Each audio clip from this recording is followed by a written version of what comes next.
California hosts the top 5 most air-polluted cities in America. Experts suggest that in the 1960s, LA's ozone pollution was even worse than in present-day Beijing. So how bad is LA's pollution now, and how does it compare to other cities worldwide? Well, the World Health Organization and the American Lung Association both measure air pollution primarily by how many fumes and particles exist in the air that we breathe. The fumes come from sources like power plants or car exhaust and are referred to as ozone or smog. Particles, on the other hand, are solid and most evident in dust and smoke. Our body is equipped to expel larger particles by coughing or sneezing, but anything less than 2.5 microns in diameter can get stuck in the lungs and enter the bloodstream. This can trigger lung cancer, heart disease, and strokes.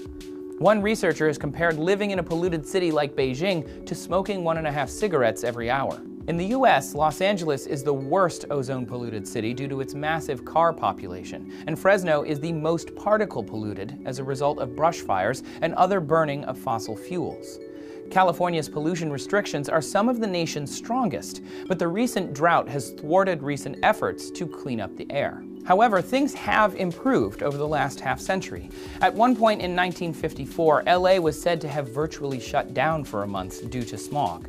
Today, LA's annual mean density for small particles in the air is 20 micrograms per cubic meter, and Fresno's density is rated at 45 micrograms per cubic meter. Comparatively, Beijing's annual mean comes to about 56 micrograms per cubic meter. This is much improved from a mere decade earlier.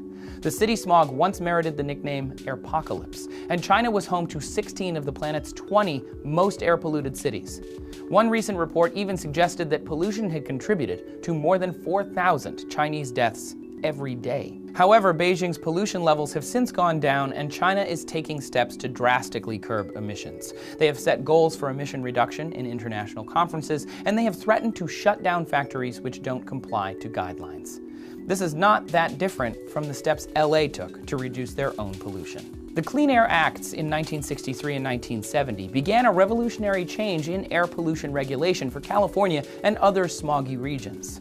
Laws mandated strict limits on regional pollution and were enforced by hefty fines. Spare the Air Days were introduced to the public to cut down on wood-burning smoke. The government also offered more education and benefits to those who were interested in being more eco-friendly. But other cities, especially in developing countries, do little to deal with pollution. Today, the most polluted city in the world is New Delhi in India, where existing anti-pollution laws are weak and inconsistently enforced. International politicians encourage countries like China and India to make new pledges to reduce their emissions, like some did in 1997 with the Kyoto Protocol. As global warming and environmental change become increasingly important, it will be vital for polluted countries to clean up their act. Do you want a more in-depth look at how pollution uniquely affects China and how deadly it is?